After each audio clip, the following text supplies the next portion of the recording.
안녕하세요. 파란만장한 세월을 보낸 50대 여자입니다. 비교적 평범하게 살아왔던 전 결혼 후에도 남편과 착실히 돈을 모으며 아이를 낳고 시댁 식구들과 적당히 화목한 관계를 유지하며 사는 지극히 평범한 삶을 이어가게 될 줄 알았어요. 물론 남편과의 관계는 여전히 좋고 아들과 저희 집안엔 아무 문제도 없지만 문제는 시댁이었죠. 물론 세상의 모든 사람이 다 내 마음에 들 수 없는 일이지만 시댁엔 제 뒷골을 당기다 못해 노상 분노를 유발케 했던 문제아들이 있었습니다. 그건 두 동서와 시동생들이었어요. 그 사연은 바로 그 네 인간들과 얽히고 설켰던 지난날에 관한 이야기입니다.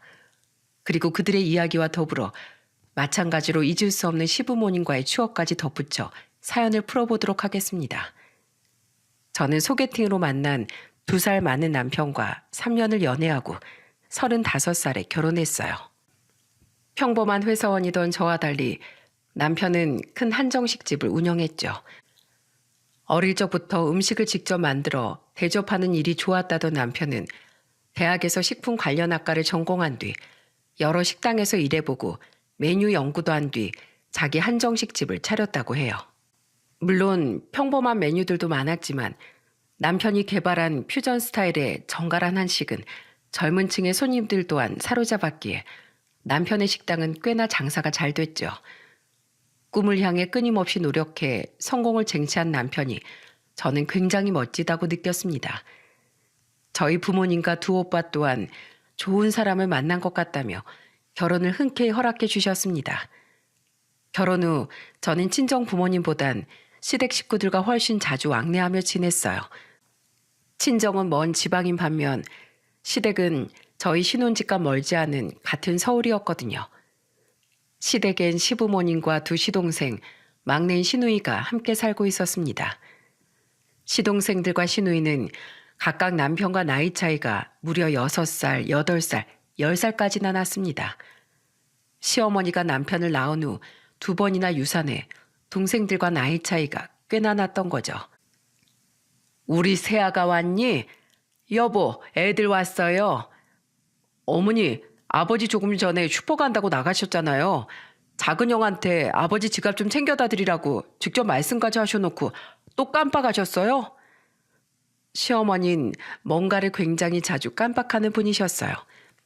원래 굉장히 꼼꼼하고 기억력도 좋은 분이셨다는데 나이가 드시니 어쩔 수 없는 일인 것 같다며 효자인 남편은 내심 마음 아파하더군요. 시부모님은 언제나 제가 가면 웃으면서 반겨주는 좋은 분들이었습니다. 제게 항상 살갑게 굴었던 시누이와 달리 시동생들은 제게 별 관심이 없어 우린 친하지도 사이가 나쁘지도 않았어요.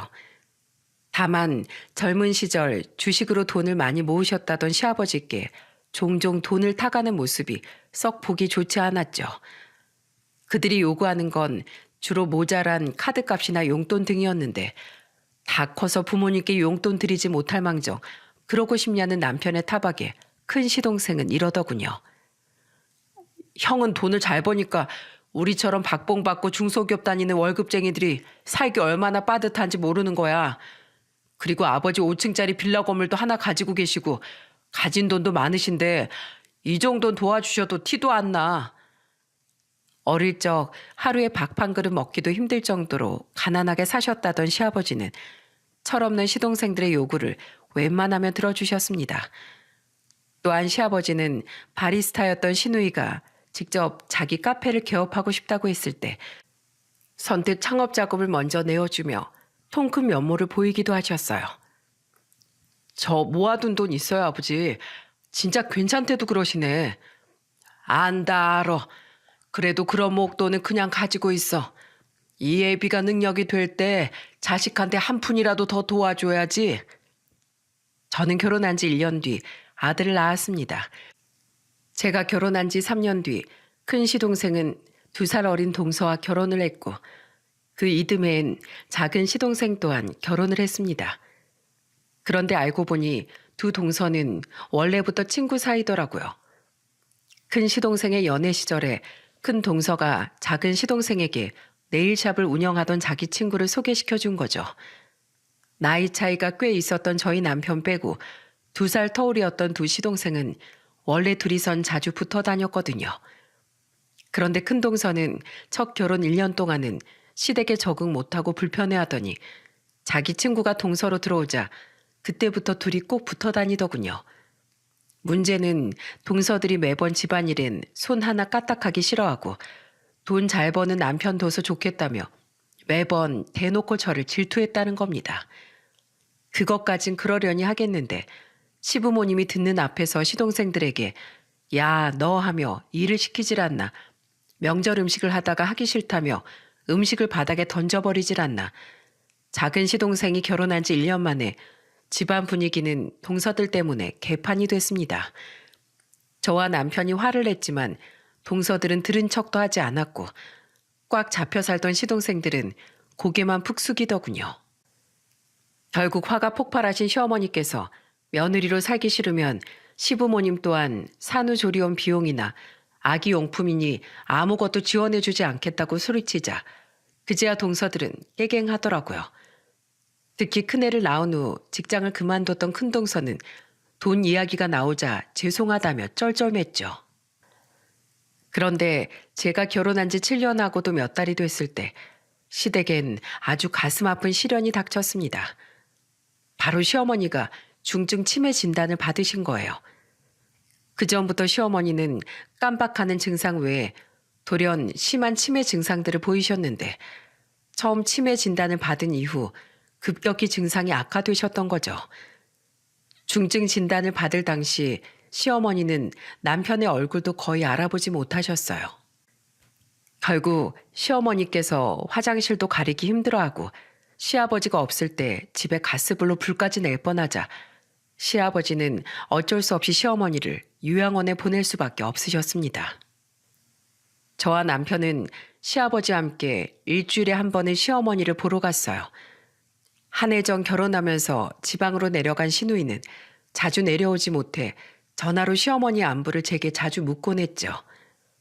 그런데 시어머니는 요양원에 도무지 적응을 못 하시더군요. 아저씨, 나 좀 여기서 구해줘요.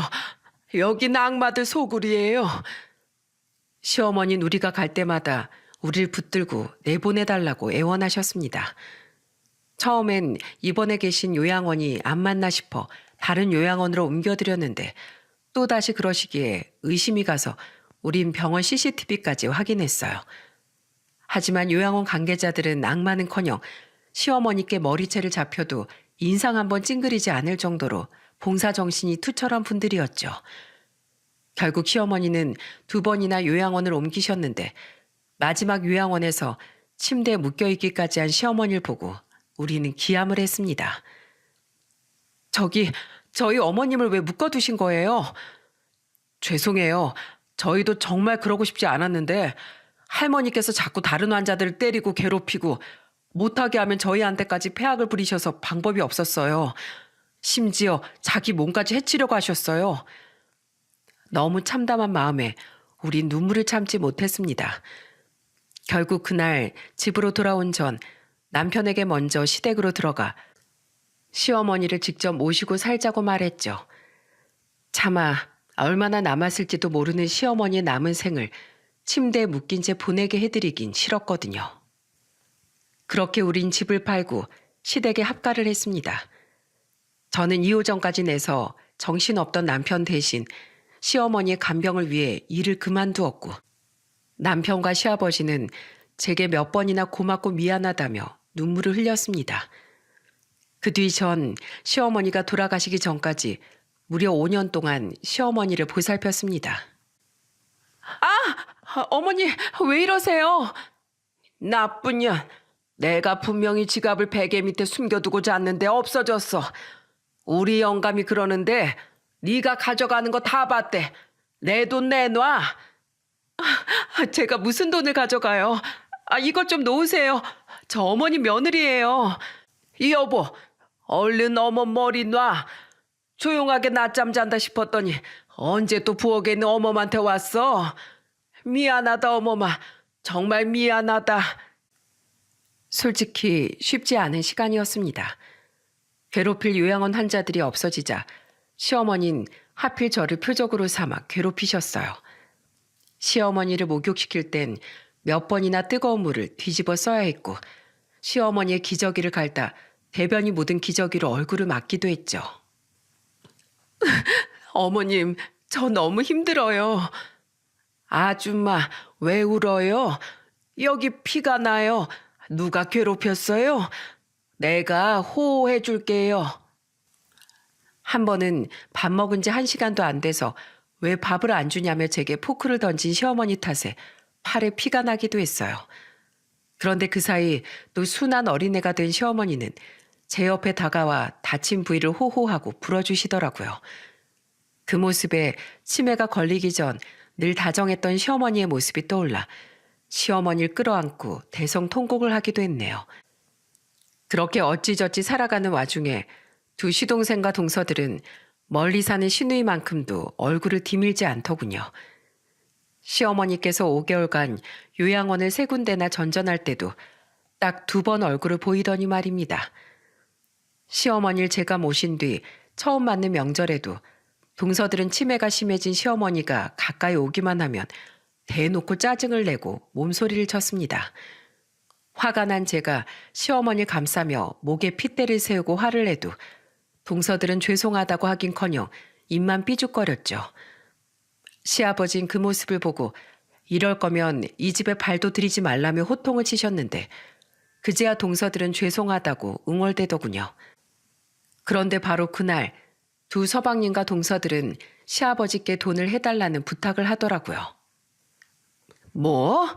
상호 상준이 너희 둘이 장사를 하겠다고? 네, 솔직히 우리 둘 다 코딱지만한 중소기업 계속 다녀봤자 미래가 없을 것 같아요.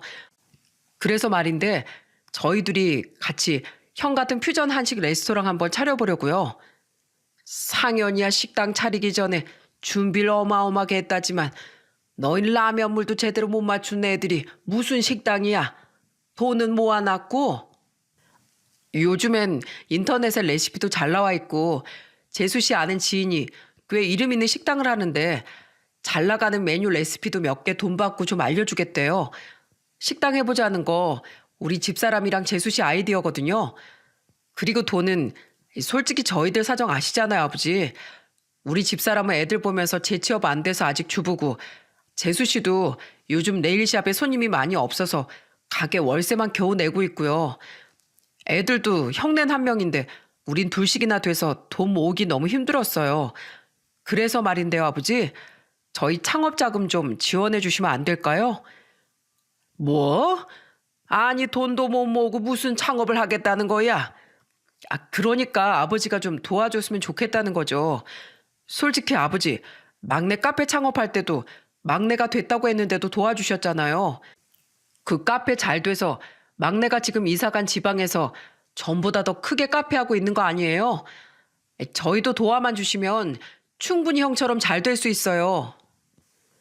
이놈아, 막내는 원래 꾸준히 카페를 하다 창업한 거고 창업할 돈도 모아놓은 상태라 내가 기특해서 도와준 거다.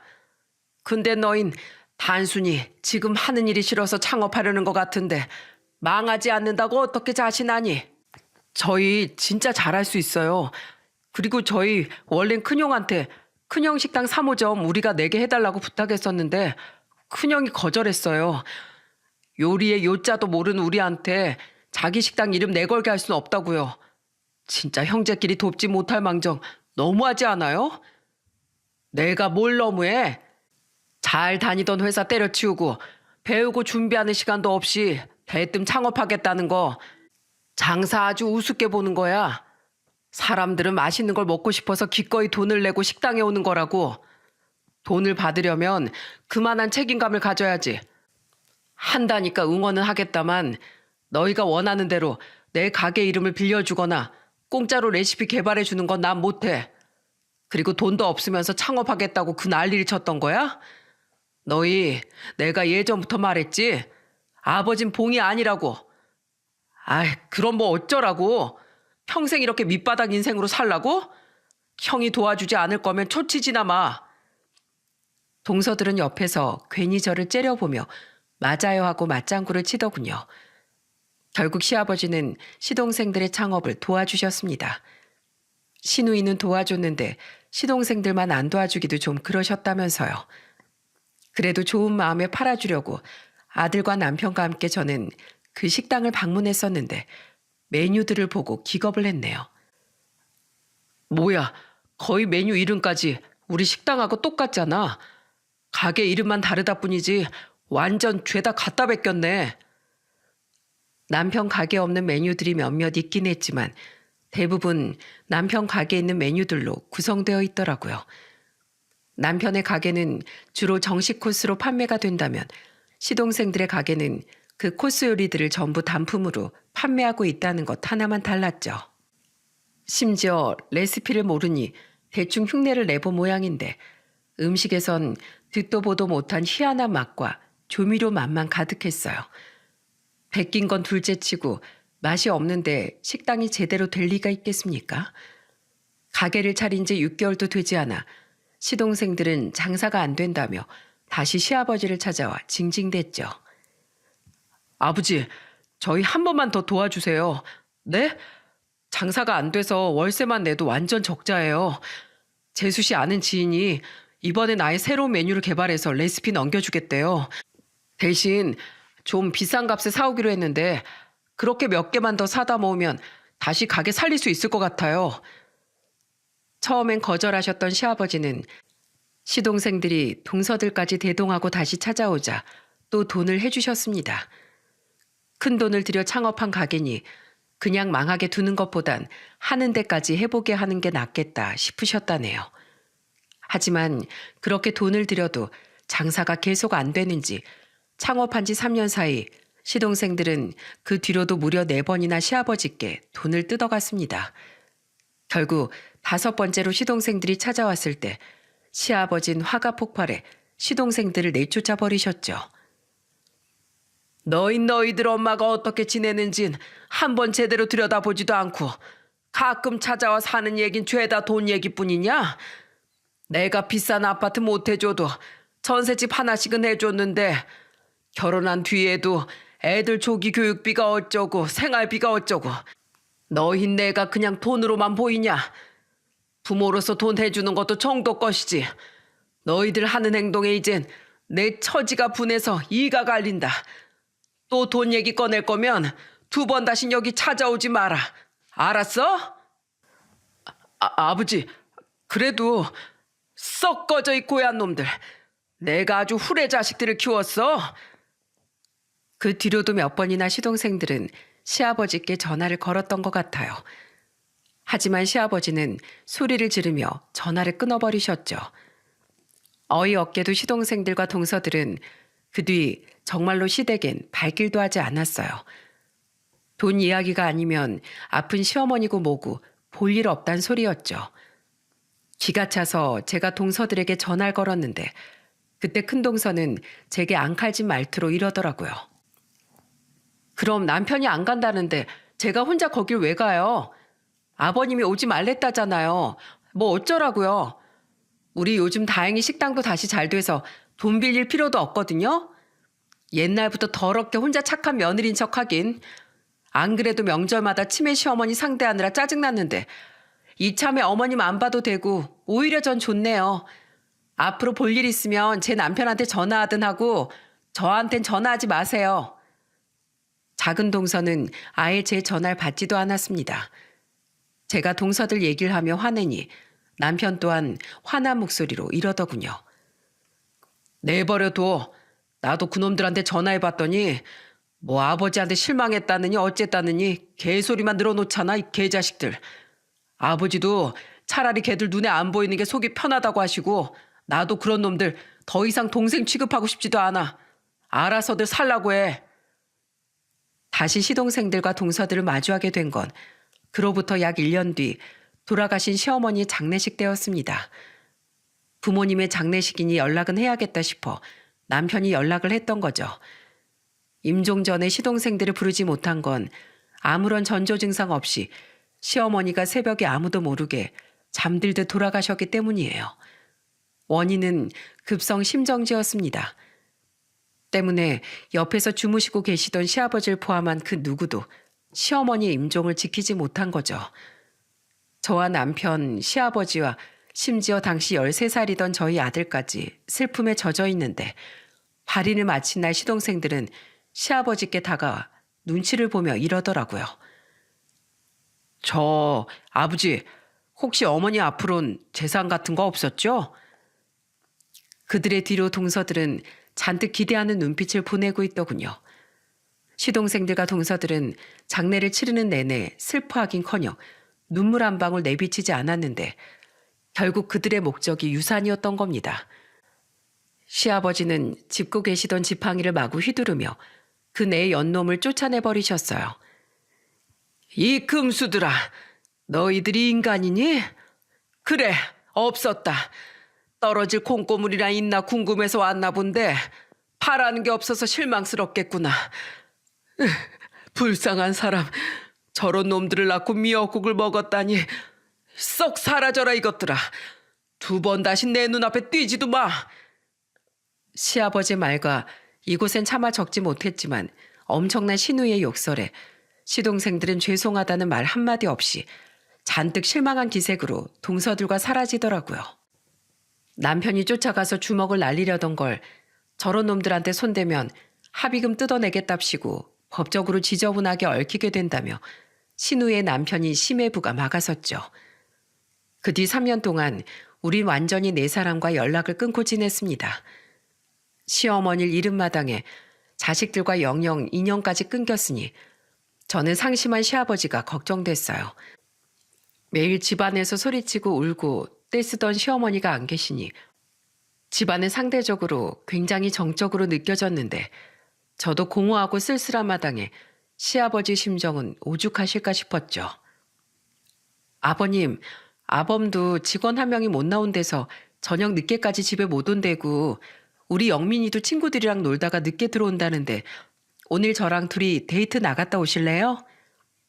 시아버지도 연세가 거의 80이 다 되셨기에 저는 직접 운전을 하며 시아버지와 이곳저곳 바람을 쐬러 다녔습니다. 시어머니가 돌아가신 후 직장을 구해 일을 다니고 있었기에 주로 주말에 말이죠. 저는 멍하니 TV를 보시는 시아버지 옆에 다가가 일부러 가장되게 호들갑을 떨며 함께 드라마를 시청하기도 했어요. 시아버진 그런 저를 보며 힘없이 껄껄 웃으시곤 했죠. 시아버지는 자주 제 손을 잡고 이런 말씀을 하셨습니다.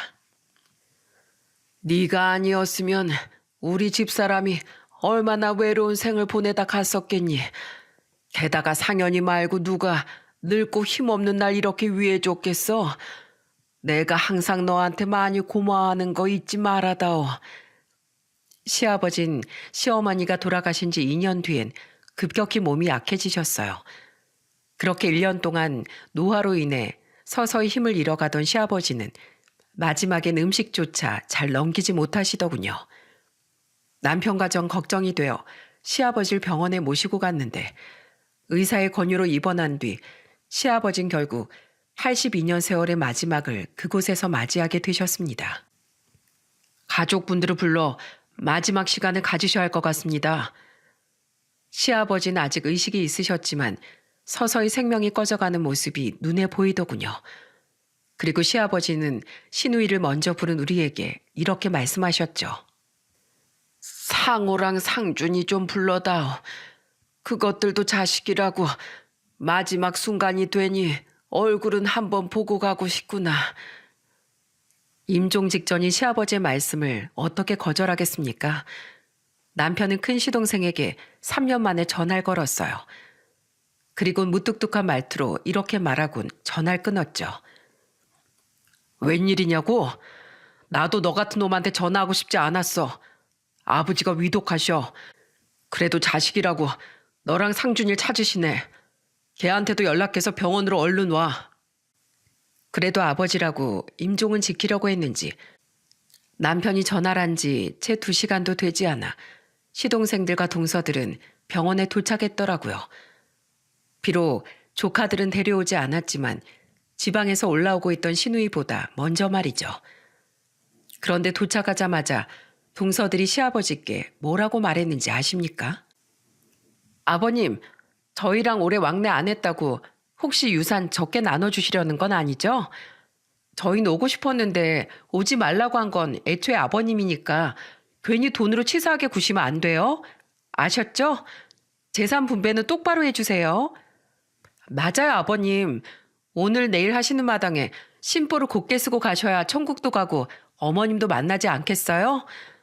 하긴 요샌 세상이 좋아져서 어차피 아버님이 안 주셔도 저희가 소송 걸어서 똑같이 n분의 1은 못해도 저희가 받을 목 챙겨받을 순 있다던데. 여보, 우리랑 작은 아주버님네랑 다 돈 받을 수 있는 거 맞지? 저 정말 기절하는 줄 알았습니다. 사람이 돼서 어떻게 임종을 앞둔 분에게 저딴 식으로 말할 수 있답니까? 거기다 대고 두 시동생은 고개를 끄덕이며 이러더라고요. 그럼 받을 수 있어. 아버지, 그렇다고 해도 웬만하면 마지막까지 얼굴 붉힐 일 없게 정확히 4등분해서 나눠주세요. 네? 아버지, 솔직히 부모가 돈 버는 게 자식들 다 남겨주러 가는 거지 다른 이유 있어요? 어차피 그럴 거 기왕이면 자식들이 필요할 때 미리 좀 달라고 했던 건데 우릴 쫓아내기까지 해서 저희도 많이 서운했어요. 그러니까 마지막엔 자식들 마음 상할 일 없게 좋게 좋게 마무리하자고요. 저는 놀라기도 했지만 시아버지가 너무 상처를 받으셨을 것 같아 시아버지의 손을 꼭 잡아드렸어요. 남편을 흘끔 보니 남편의 주먹은 부들부들 떨리고 있었죠. 당시 16살이던 우리 아들 또한 기함을 하며 그런 남편의 어깨를 붙잡고 있더라고요. 우리가 이 정도인데 시아버진 오죽하셨겠어요? 시아버진 힘이 없는 와중에도 분노하셨는지 숨이 찬 듯 힘겹게 입을 여셨습니다. 너희들은 마지막까지도 날 돈으로만 보는구나. 너희들은 내가 니들 엄마랑 같이 널 키우려고 얼마나 고생했는지 눈꼽만큼도 몰라. 안다면 이럴 수가 없어.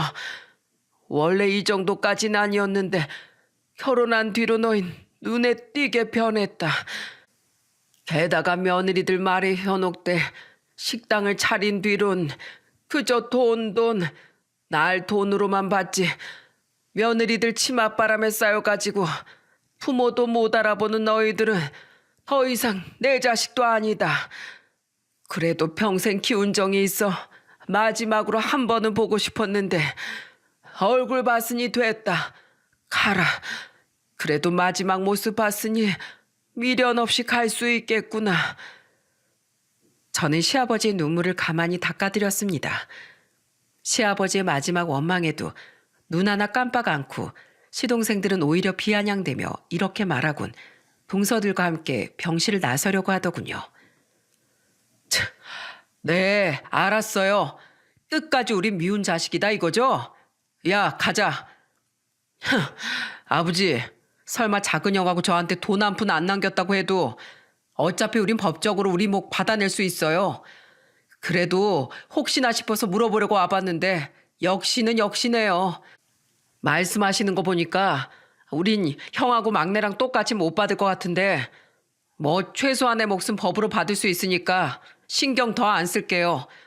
옛날부터 아버진 큰형하고 막내만 예뻐하셨잖아요. 우린 이만 가볼게요.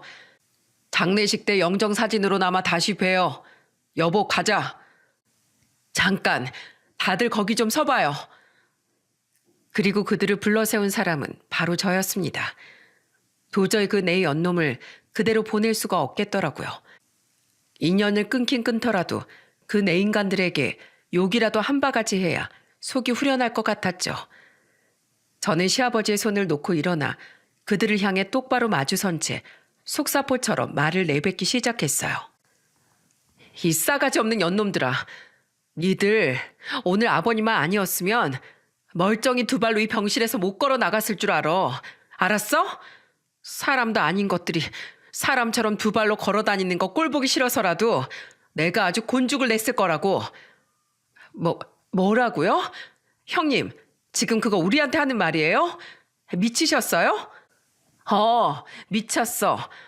감히 우리 아버님 가슴에 마지막까지 대목 박은 니들한테 열받아서. 왜? 내가 입에서 나오는 대로 짓거리니까 놀랐어? 큰동서 맨날 개무시 짜증난다 더럽다면서 뇌에서 나오는 대로 막말하고 다녔었잖아. 난 뭐 그러면 안 돼? 어때? 막상 들어보니까 완전 열받지?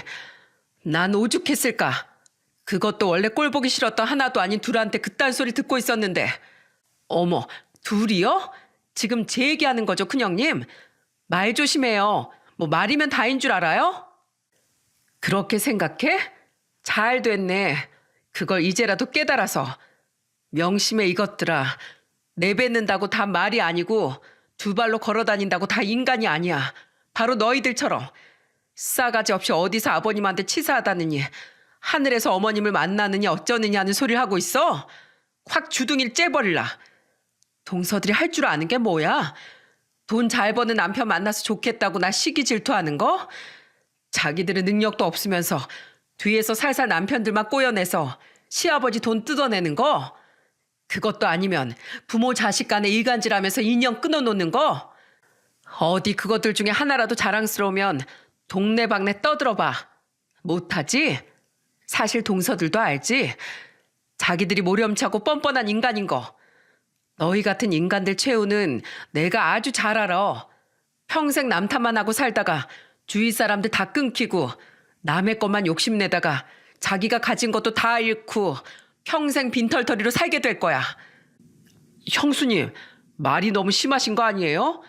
우린 그냥 좋게 가려는데 왜 엄한 사람 붙잡고 이래요?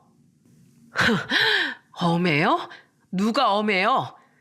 이게 나이도 어린 게 그래도 시동생이라고 매번 존대해줬더니 어따 대고 누나를 부라려? 내가 진짜 엄한 가르침이 뭔지 보여줘? 서방님, 작은 서방님, 아니 이상호, 이상준, 내가 인생 선배로서 말해줄 테니까 잘 들어.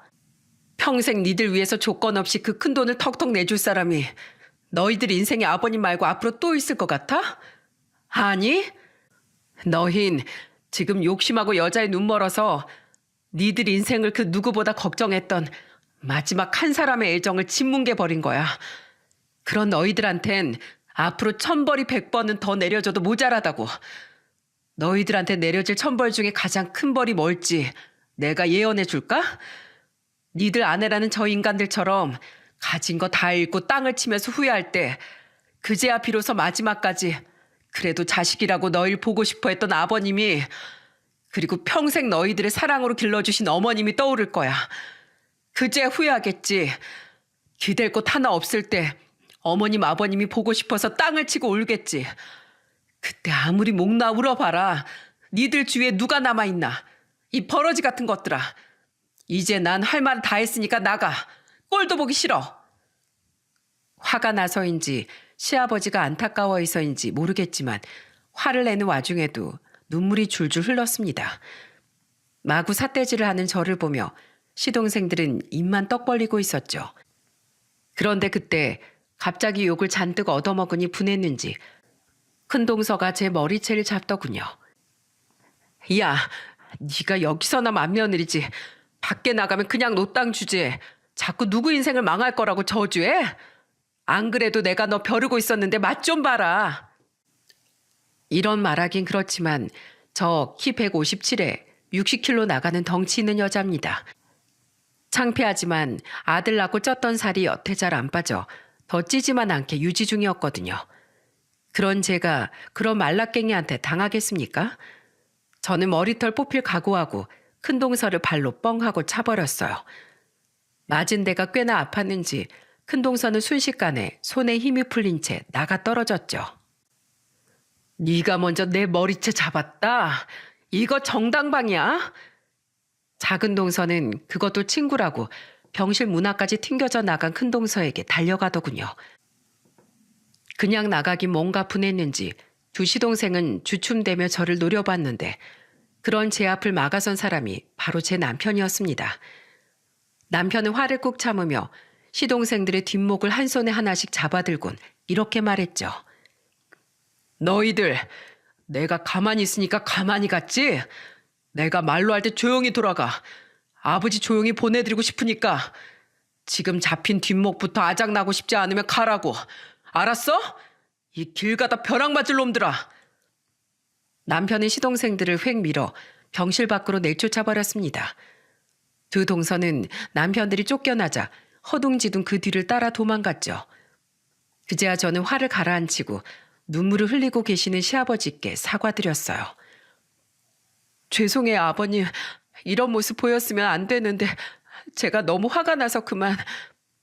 괜찮다.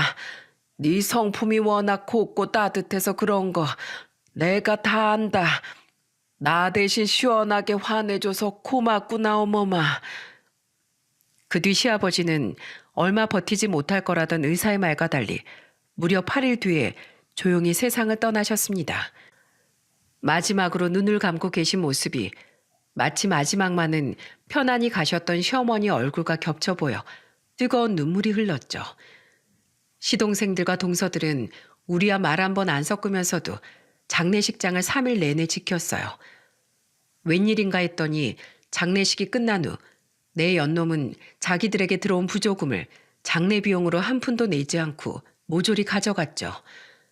얼마나 얄미웠으면 시누이는 빈 부조금 봉투를 모아놨던 걸 그들 얼굴에 내던지며 부처님 제빠까지 탐낼 쌍놈들이라고 욕을 했다니까요.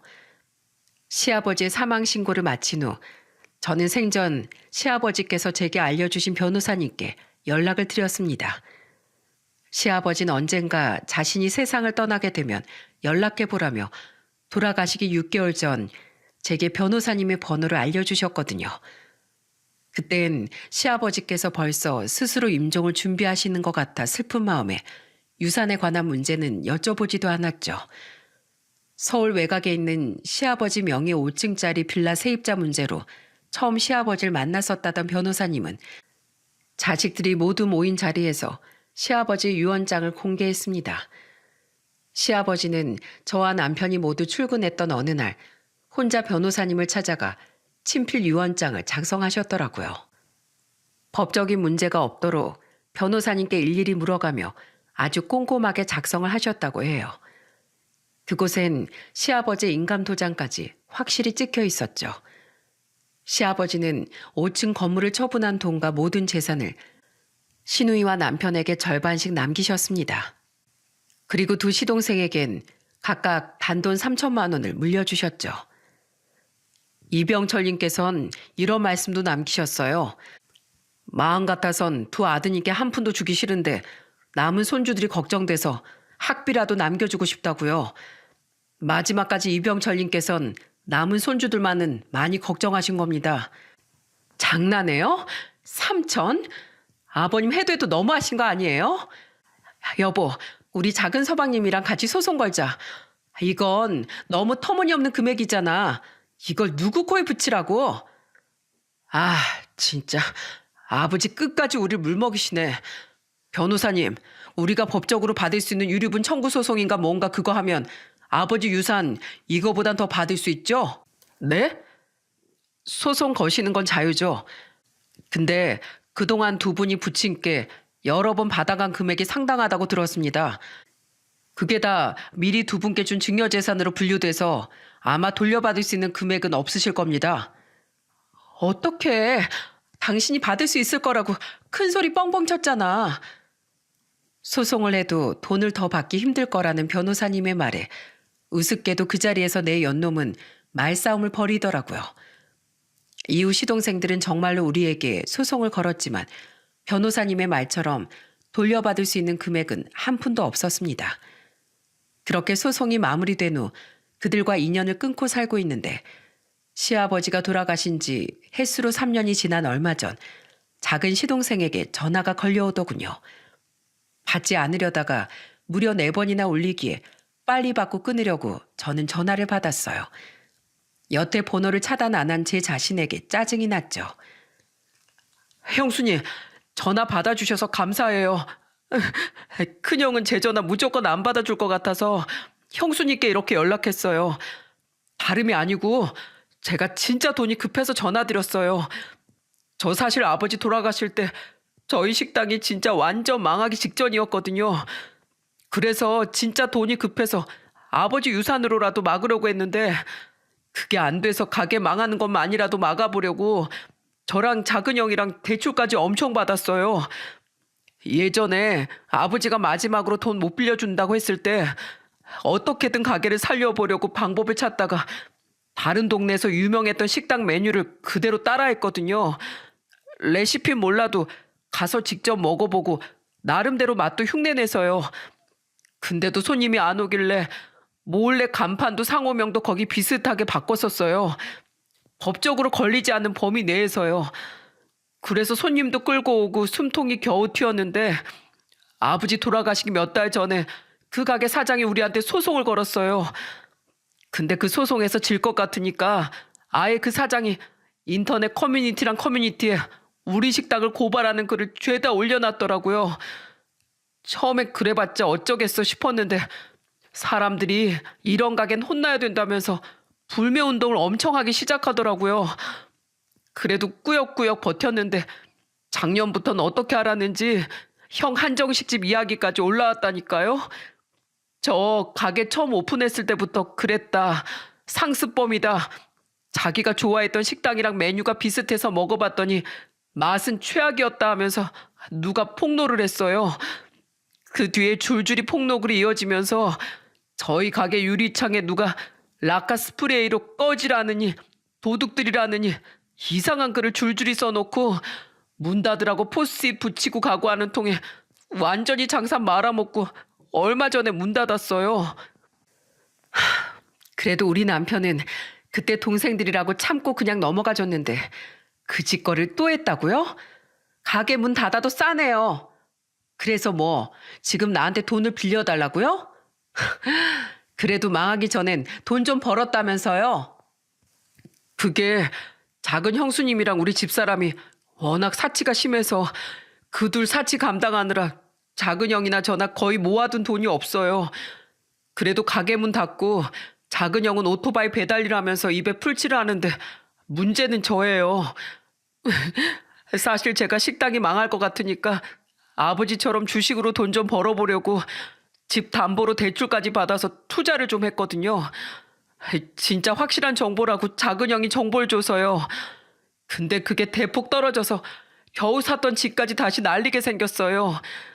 아낸 그거 알고 지금 애들 데리고 집 나가서 저한테 이혼 소송까지 걸었다니까요. 작은 형 그 나쁜 자식은 저한테 정보를 준 당사자라면서 자긴 저 몰래 조금 떨어지기 시작할 때 손에 쥐꼬리만큼만 보고 금방 빼버렸대요. 아이씨, 그걸 나한테도 말해줬어야죠. 작은 시동생은 큰 시동생과 주먹 다짐까지 한 후 거의 의절했다는군요. 지금은 딱히 받아주는 것도 없어 일용직을 전전하며 생활비를 벌고 있다는데 문제는 작은 동서가 재산 분할을 요구하며 동시에 위자료까지 청구했다는 겁니다. 집안을 말아먹은 유책에 대해 보상하라면서요. 시동생은 가게 망하고 남은 빚에 집 담보 대출금까지 남은 상태에서 이젠 집까지 팔고 재산 분할과 애들 양육비, 거기다 위자료까지 줘야 할 판이니 발등에 불이 떨어졌던 겁니다. 더 웃긴 게 그렇게 절친이라며 붙어 다녔던 두 동서는 완전히 절교한 상태라고 해요. 이딴 능력 없고 거지 같은 인간을 소개시켜줬다며 작은 동서가 큰 동서를 찾아가 패악을 부린 이후로 말이죠. 그렇게 구구절절 내 연놈의 비참한 최후를 듣는데 불쌍하긴커녕 쌤통이라는 생각이 들더라고요. 자업자득이네요. 내가 말했죠? 서방님들은 분명 100번도 넘는 천벌을 받을 거라고. 하늘이 아주 정당한 천벌을 빵빵 터뜨려주고 있네요. 형수님. 그렇게 부르지 말아요. 우리 남편한테 이제 동생은 우리 아가씨밖에 없으니까. 이보세요, 이상준 씨. 정신 차려요. 평생 그렇게 남의 것만 욕심내고 탐내니 끝이 좋을 리가 있겠어요? 그냥 쉽게만 얻고 베끼니까 인생이 쉬워 보였죠? 아버님의 재산, 다른 사람들의 레시피와 메뉴들이 얼마나 많은 노력과 인내 끝에 만들어진 건지 생각도 안 해봤을 거니까요. 그러니까 이제부터라도 제발 인생 좀 똑바로 살아보세요. 이혼하는 건 안 됐지만 그런 여자 이제라도 떼어낸 건 차라리 잘된 일이라고 생각하고요. 난 이제 가족도 아닌 이상준 씨 도울 생각 추호도 없으니까 앞으로 연락하지 마세요. 끊어요. 전화를 끊은 뒤 저는 네 사람의 연락처를 모두 차단했습니다. 나중에 제 이야기를 들은 남편은 노력 없이 뭔가를 얻은 놈들의 최후는 항상 비슷하다고 말하며 제게 잘했다고, 그리고 그런 전화를 받게 해서 미안하다고 말해줬네요. 그게 제가 아는 그들의 비참한 결말입니다. 그렇게 똘똘 뭉치더니 일이 잘못되니까 서로부터 탓했다는 게 우스우면서도 한심했죠. 그들과 연을 끊은 지금 우린 가끔씩 시누이 부부만 만나며 시부모님을 추억하며 살고 있어요.